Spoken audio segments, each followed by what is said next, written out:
वो कुछ भी करते जा रहे हैं, हम उन्हें रोक नहीं पा रहे। वो अशोक के चिन्ह का स्वरूप बदल दिया।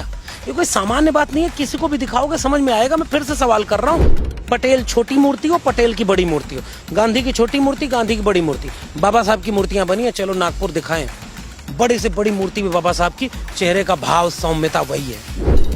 ये तमाशा जो किया जा रहा है ये बहुत खतरनाक तमाशा है। इस पर कोई कानून लागू क्या होगा?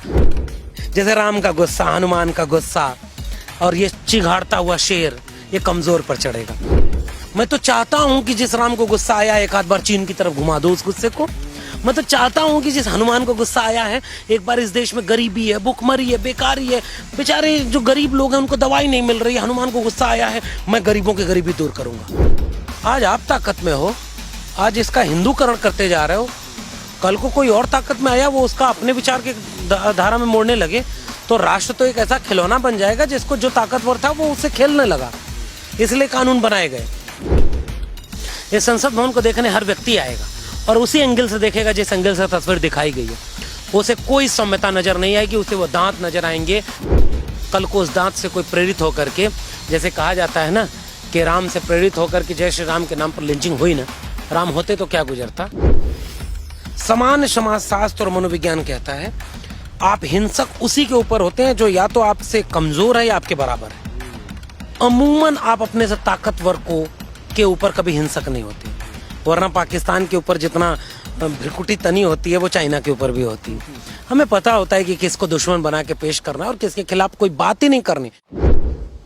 बाबा साहब डॉक्टर अम्बेडकर कहते थे कि भारत का इतिहास असल मायनों में बौद्धों और ब्राह्मणों के बीच के संघर्ष के अलावा कुछ नहीं है।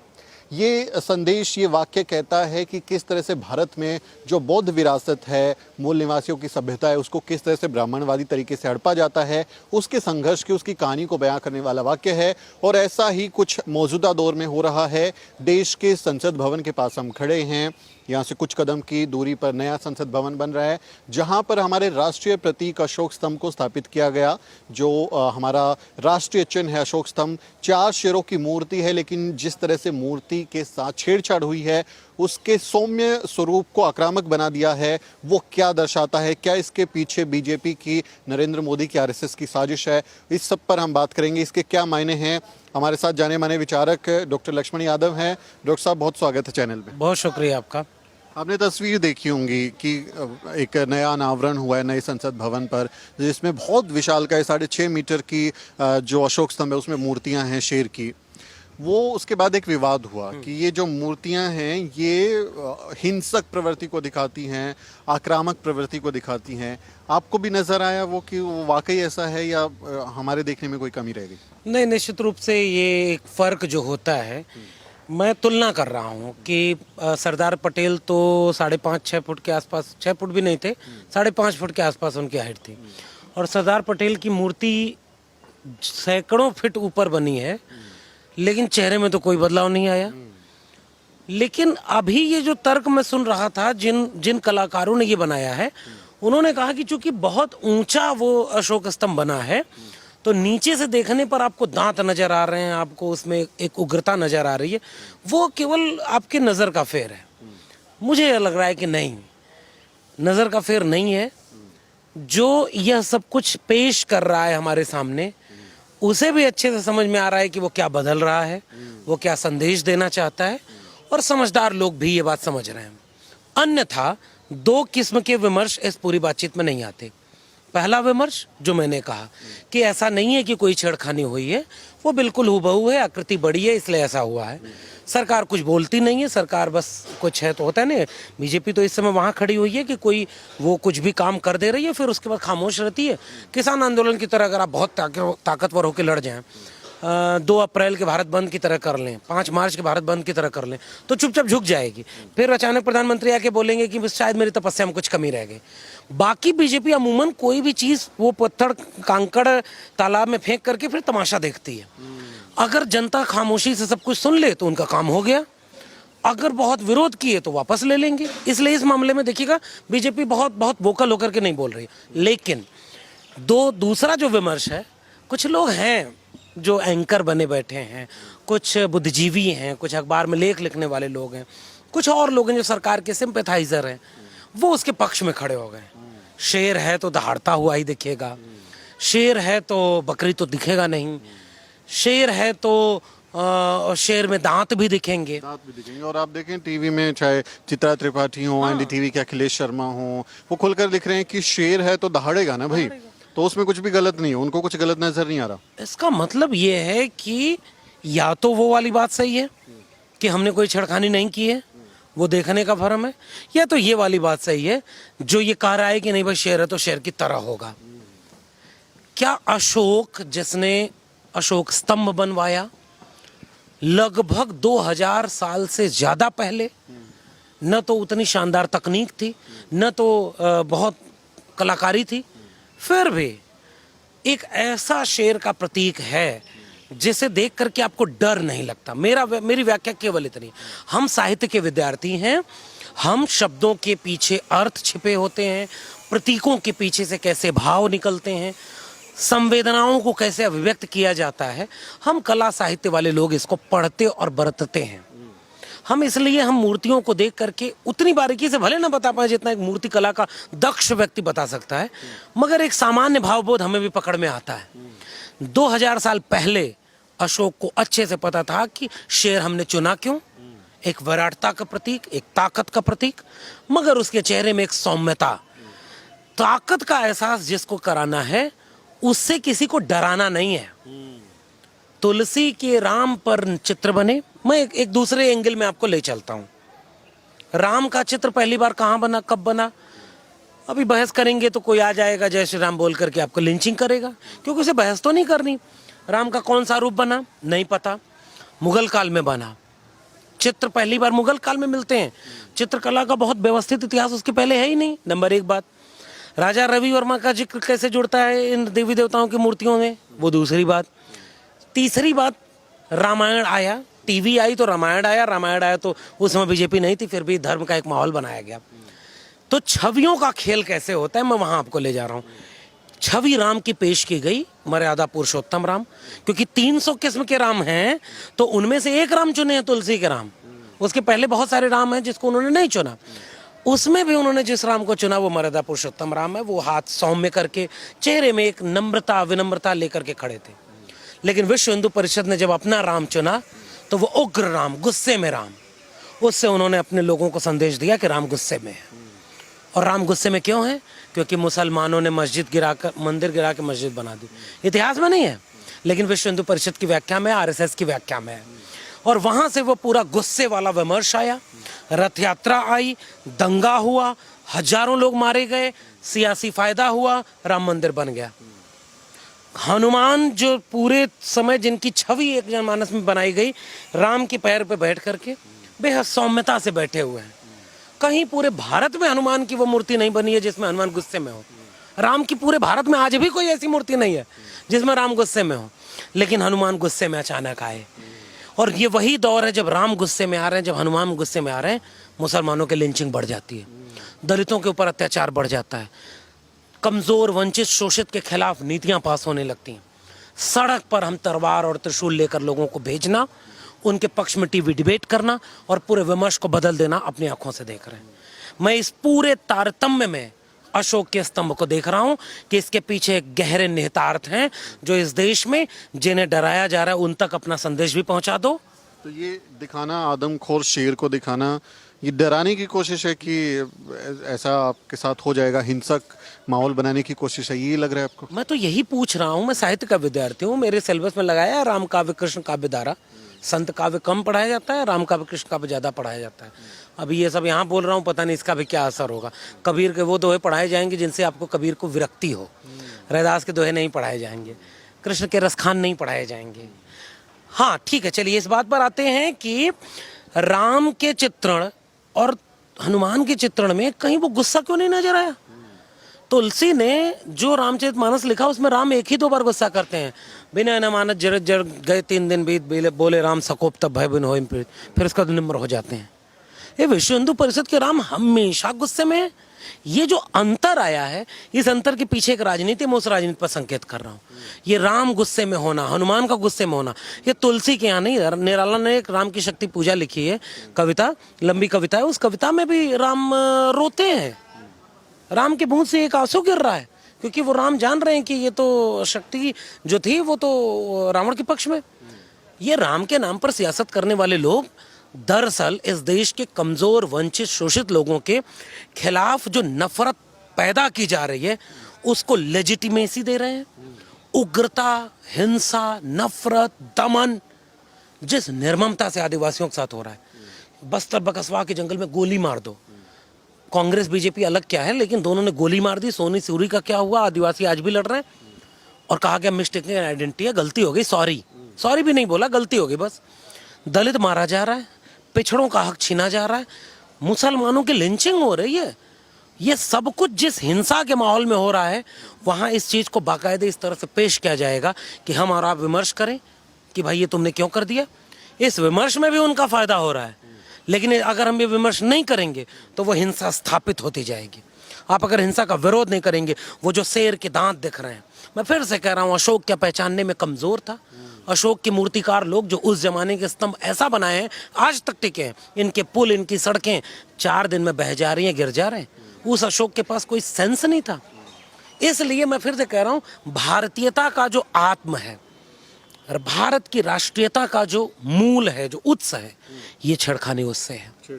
इसलिए मैं इसका विरोध कर रहा हूँ। ये छेड़खानी हम इस तरफ भी ले जाके देख सकते हैं कि आरएसएस और बीजेपी जिस हिंदू राष्ट्र की कल्पना करती है कि हिंदू राष्ट्र कैसा होगा, और वो खुलेआम बंच ऑफ थॉट्स और उन तमाम अपनी किताबों में लिखते हैं कि कैसे ईसाइयों के खिलाफ, मुसलमानों के खिलाफ जो है युद्ध छेड़ने की वो बात करते हैं, दलितों के साथ किस तरह से चीज़ें होंगी वो लिखा हुआ है और वो खुलेआम बयान भी देते हैं।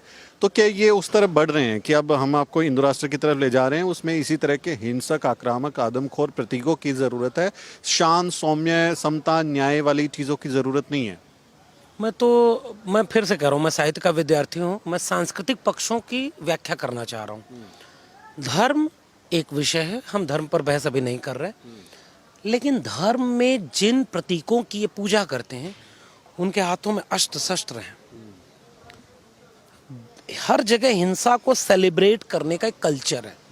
ये मैं बिल्कुल नहीं कह रहा कि दुनिया के बाकी देशों में नहीं है, धर्म की अपनी एक सीमाएं हैं, उसमें ये चीज़ होती है।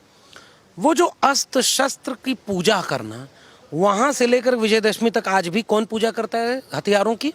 आरएसएस करता है। हथियारों की पूजा करना, हथियार चलेंगे किस पर? हिंसा अगर सेलिब्रेट की जाएगी तो हिंसा किसके ऊपर की जाएगी? हिंसा का सामान्य भावबोध, सामान्य समाजशास्त्र और मनोविज्ञान कहता है आप हिंसक उसी के ऊपर होते हैं जो या तो आपसे कमजोर है या आपके बराबर है। अमूमन आप अपने से ताकतवर के ऊपर कभी हिंसक नहीं होते, वरना पाकिस्तान के ऊपर जितना भ्रिकुटी तनी होती है वो चाइना के ऊपर भी होती है। हमें पता होता है कि किसको दुश्मन बना के पेश करना है और किसके खिलाफ कोई बात ही नहीं करनी, कोई टीवी बहस नहीं करनी है, कोई आंकड़े नहीं जारी करना है कि देश की कितनी जमीन चाइना लूट रहा है। यानी हिंसा का अपना एक समाजशास्त्र है, हिंसा का अपना एक मनोविज्ञान है। इस देश में हिंसा किसके ऊपर है? कार्ल मार्क्स से लेकर के बाबा साहब, लोहिया से लेकर के मंडल कमीशन, और पीछे जाइए ना, जिसकी बात हम जिस संदर्भ में कर रहे हैं उस तथागत बुद्ध को याद करते हैं। बुद्ध के सामने एक अंगुली माल डाकू गया, बुद्ध ने बिना कोई हथियार चलाए उसे अपना बना लिया। राम के सामने कोई गया, कृष्ण के सामने कोई गया, किसी देवी देवता के सामने कोई गया, मारा गया या तो भाग गया। बुद्ध के सामने कोई गया हिंसक होकर। मैं हिंसा के कोर से बात कर रहा हूँ। हिंसा को अहिंसा में तब्दील करने वाले नायक विचारक का नाम है बुद्ध। विनम्रता, सत्य, प्रज्ञा, शील, करुणा, पूरे ये एक सांस्कृतिक विमर्श है। मैं एक विमर्श का एक खाका देख रहा हूँ, जिस विमर्श के खाके में अहिंसा है, सत्य है, प्रेम है, निष्ठा है, समानता व बंधुत्व है।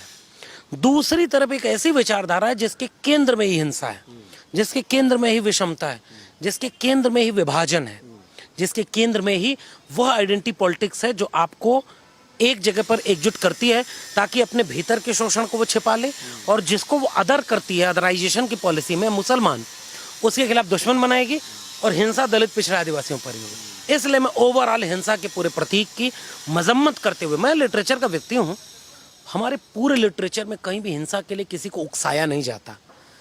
पूरा साहित्यिक विमर्श, पूरा सांस्कृतिक विमर्श, कलाओं की पूरी संरचना अहिंसा के पक्ष में खड़ी होती है।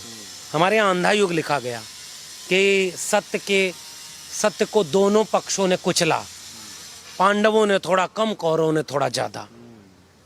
हमारे यहाँ हिंसा पर किताबें लिखी गई जिन्होंने कहा हिंसा ने विनाश किया। और आज जब पूरी राजनीति दरअसल आरएसएस चला रहा है, मैं क्लियर कट कर रहा हूँ, और आरएसएस के एकात्म मानववाद में, आरएसएस के बंच ऑफ थॉट में, आरएसएस के हिंदू राष्ट्र में, आरएसएस के अखंड भारत में हिंसा का सेलिब्रेशन होगा, ताकि थोड़े से लोग जो बाकी कमजोर पर हिंसा करके उन्हें कमजोर बनाए रखें, ताकि हमारी मजबूत की हेजमनी बनी रहे। उस दिशा में ये बढ़ रहे हैं और 2025 तक वो उस हिंसा को लेजिटिमाइज कर देंगे। चौराहे पर आप मार दो, गाली दो, किसी को काटने की बात करो, किसी कुछ भी करो, आप जेल में नहीं जाओगे, आप बिल्कुल जेल में नहीं जाओगे। आपका घर बुलडोजर से नहीं गिराया जाएगा, आपके ऊपर मुकदमे नहीं होंगे। आप लेकिन दलित हैं, आप पिछड़े हैं, आप आदिवासी हैं, आप मुसलमान हैं, आप महिला हैं, कमज़ोर, शोषित, वंचित हैं, तो वो हिंसा आपके ऊपर लागू होगी। मैं इस पूरे सिनेरियो को इसलिए एक बड़े फ्रेम में देख करके एक छोटी सी घटना नहीं मान रहा, और अक्सर आपको ये समझाया जाएगा कि आप हर चीज़ पर प्रतिक्रिया क्यों देते हैं। मैं तो शुरुआत जहाँ से किया वहीं ख़त्म कर रहा हूँ।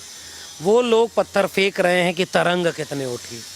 हम अगर मनुष्य हैं, हम अगर विचारधारा रखते हैं, हम अगर एक भारत के आइडिया ऑफ इंडिया को मानते हैं, इंडियन कॉन्स्टिट्यूशन को मानते हैं, 4 कदम पर है संसद भवन में। इस संसद भवन को देखने हर व्यक्ति आएगा और उसी एंगल से देखेगा जिस एंगल से तस्वीर दिखाई गई है। उसे कोई सौम्यता नज़र नहीं आएगी, उसे वो दांत नज़र आएंगे। कल को उस दांत से कोई प्रेरित होकर के, जैसे कहा जाता है ना कि राम से प्रेरित होकर के जय श्री राम के नाम पर लिंचिंग हुई ना, राम होते तो क्या गुजरता। अगर कोई राम है तो इस हिंसा से लेकर के राम का रिश्ता क्या होगा। इसलिए वो जो बुद्धिस्ट प्रतीक है, जहाँ से आपने बात शुरू की थी, ब्राह्मणवाद बनाम बुद्धिज्म, ये 2 वैचारिक संघर्ष है। मैं अपने को उस बुद्धिस्ट कल्चर में खड़ा होकर के कहता हूँ, हिम्मत तो तुम्हारी नहीं हुई बदलने की, तुमने प्रतीक तो वही रखा, प्रतीक को विकृत करके उसको आत्मसात करना चाह रहे हो। मैं फिर से कह रहा हूँ, ये शेर दहाड़ने वाले नहीं, न ये बकरी हैं, ये शेर सौम्यता के प्रतीक हैं, विनम्रता के प्रतीक हैं, ताकत और बल के साथ। ये मेरा मानना है। ये बिल्कुल, और आपने बहुत विस्तार से अच्छे ढंग से ये बात बताई। आखिरी सवाल मैं ले रहा हूँ, भारत में कानून है कि भारत राज्य जो है उसके प्रतीक है, राष्ट्रीय प्रतीक हैं, उनके साथ कोई छेड़छाड़ नहीं कर सकता। जैसे तिरंगा है, आप उसमें कोई रंग नहीं बदल सकते, तिल्लियां कम नहीं कर सकते, अशोक चक्र नहीं हटा सकते, राष्ट्रीय प्रतीक के साथ कोई छेड़छाड़ नहीं कर सकते, उसका स्वरूप नहीं बदल सकते। अगर कोई ऐसा करता है तो वो देशद्रोह होता है, यानी देश के दुश्मन वाला काम कर रहा है, देशद्रोही काम कर रहे हैं। ये सरकार जो देशभक्ति के सर्टिफिकेट बांटती है, इनका काम कानून की नज़र में भी देशद्रोही माना जाएगा। इस पर क्या कहना चाहेंगे? देखिए, जो पक्ष आपने अपने सवाल में रखा वो तो बिल्कुल स्पष्ट है, वो तो कानून बना हुआ है, लिखा हुआ है, इसमें कोई दो राय नहीं है कि आप तिरंगे का तिल्ली और रंग छोड़िए, उसका नियत आकार है, इतने बाई इतना, उसको भी नहीं बदल सकते। तिरंगा सब कुछ नियत आकार में, अगर उसको उल्टा कर दिए तो भी वो गलत माना जाएगा। जनगण मन पढ़ने के लिए भी नियत समय है, नियत मुद्रा है, हालांकि उसमें एक लचीलापन सुप्रीम कोर्ट ने रखा। राष्ट्रीयता के प्रतीकों को इसलिए निश्चित तौर पर एक खांचे में रखा गया ताकि कल को कोई विचारधारा आए, आज आप ताकत में हो, आज इसका हिंदूकरण करते जा रहे हो, कल को कोई और ताकत में आया, वो उसका अपने विचार के धारा में मोड़ने लगे, तो राष्ट्र तो एक ऐसा खिलौना बन जाएगा जिसको जो ताकतवर था वो उससे खेलने लगा। इसलिए कानून बनाए गए। एक बात, इसलिए मैं इसके पक्ष में तो हूँ कि बिल्कुल सही, उस कानून को लागू करके लोगों को ये सोचना चाहिए कि सरकार से सवाल पूछें। फिर मेरे मन में एक सवाल आता है, इनके ऊपर केस दर्ज होना चाहिए। मोदी अमित शाह जो टीम थी, इन लोगों पर केस दर्ज होना चाहिए। हम लोग ये बात कर रहे हैं, पता चला हमारे ऊपर केस दर्ज हो गया। तीस्ता सीतलवाड़ को जेल में बंद कर दिया, पता है क्यों? क्योंकि तीस्ता को ये कहा जा रहा है कि आप न्याय दिलाने के लिए सुप्रीम कोर्ट में आ गई। तीस्ता के ऊपर केवल यही है, बाकी तुम फंसाने के लिए कुछ भी कर लो। कल को तमाम और लोग हैं जिनको लेकर के ये बात है कि वो जेलों में जा रहे हैं, नाम क्या गिनाए बार बार, हमारे प्रोफेसर, हमारे स्टूडेंट, हमारे एक्टिविस्ट, वो जेल में जा रहे हैं। कानून उनके लिए होता है, कानून कमजोर के लिए होता है। जैसे राम का गुस्सा, हनुमान का गुस्सा और ये चिघाड़ता हुआ शेर, ये कमजोर पर चढ़ेगा। मैं तो चाहता हूं कि जिस राम को गुस्सा आया एक आध बार चीन की तरफ घुमा दो उस गुस्से को। मैं तो चाहता हूं कि जिस हनुमान को गुस्सा आया है, एक बार इस देश में गरीबी है, भूखमरी है, बेकारी है, बेचारे जो गरीब लोग हैं उनको दवाई नहीं मिल रही है, हनुमान को गुस्सा आया है, मैं गरीबों की गरीबी दूर करूंगा। मैं तो चाहता हूं ऐसा हनुमान मुझे चाहिए, ऐसा कोई एक शेर चाहिए जो दहाड़े चाइना की तरफ। दहाड़े बेरोजगारी की तरफ। मुझे ऐसा एक शेर चाहिए। मैं इसलिए इस पूरे विमर्श को इस धरातल पर देख रहा हूं कि असल में मुकदमा नहीं होगा मोदी अमित शाह पर। कल को मुकदमा कोई किसी पर कर सकता है, इसका भी अधिकार आपसे छीन लिया जाएगा। और आखिरी बात, हम उनसे कैसे उम्मीद करें कि जिन्होंने कानूनों को ताक पर रख करके कानून की रक्षा की शपथ ली है, संविधान के सामने, बाबा साहब के सामने नतमस्तक होकर के बाबा साहब के सपनों के भारत को खत्म कर देने की शपथ ली हुई है। आइडिया ऑफ इंडिया की बात दुनिया भर में करने वाले हम युद्ध के नहीं बुद्ध के देश हैं, वही बुद्ध के साथ इस तरह खिलवाड़ कर रहे हैं। हम एक विरोधाभासी युग में आ चुके हैं। मैं एक बात सोचता हूं समित जी, मुश्किल वक्त था तो इस मुल्क ने, इस मुल्क की सरजमी ने हमारे विचारकों के बीच में फूले को पैदा किया, शाहू को पैदा किया, पेरियार पैदा किया, अंबेडकर लोहिया पैदा किया, भगत सिंह पैदा किया। ये सब पैदा हुए तो हम आज यहाँ खड़े हैं। और हमारे दौर ने किसको पैदा किया? ऐसे ऐसे सियासतदान जो अंबेडकर, फूले, पेरियार, भगत सिंह, लोहिया, तमाम विचारकों के जो भी मिला था उस सबको नस्तनाबूद कर दिया।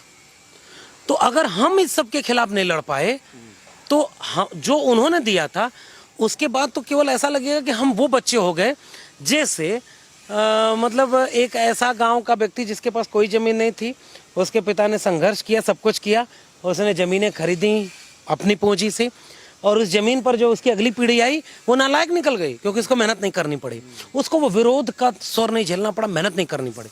कहीं ऐसा तो नहीं है मोदी, अमित शाह, ये जो कानून की बात आप कर रहे हैं या ओवरऑल पूरे विमर्श की बात करें, मुझे ऐसा लगता है कि कहीं हम सारे लोग नाकारे और निकम्मे तो नहीं है। वो कुछ भी करते जा रहे हैं, हम उन्हें रोक नहीं पा रहे। वो अशोक के चिन्ह का स्वरूप बदल दिया। ये कोई सामान्य बात नहीं है, किसी को भी दिखाओगे समझ में आएगा। मैं फिर से सवाल कर रहा हूँ, पटेल छोटी मूर्ति हो, पटेल की बड़ी मूर्ति हो, गांधी की छोटी मूर्ति, गांधी की बड़ी मूर्ति, बाबा साहब की मूर्तियां बनी है, चलो नागपुर दिखाएं, बड़ी से बड़ी मूर्ति भी बाबा साहब की, चेहरे का भाव, सौम्यता वही है। ये तमाशा जो किया जा रहा है ये बहुत खतरनाक तमाशा है। इस पर कोई कानून लागू क्या होगा इस पर, क्योंकि राष्ट्र से बड़े वो लोग हैं। कल को विष्णु का अवतार 11वां जो बचा हुआ है कलयुग में, जब जब हुए धर्म के हानि 12 असुर मानी, तब तब प्रभु धरि विभिषरिया हरे की पानी सज्जन पीरा। तो वो जो सज्जन की पीड़ा हरने के लिए अवतार लेने वाले थे वो मोदी योगी हो जाएंगे और ये सारे लोग अवतार बन करके इनकी मूर्तियां बनेंगी। हम एक बहुत खतरनाक मोड़ पर खड़े हैं, इसलिए हम कानून पर क्या ही भरोसा करें, हम इनके ऊपर मुकदमे की क्या बात करें। हम तो जनता के विवेक की बात करते हैं, इस मुल्क के बहुसंख्यक आम आवाम की बात करते हैं, जो तर्कशील हो, जो चेतना संपन्न हो। भाई आप देख लो क्या हो रहा है, और अगर इसको नहीं रोक पाए तो आने वाला वक्त बहुत मुश्किल होगा।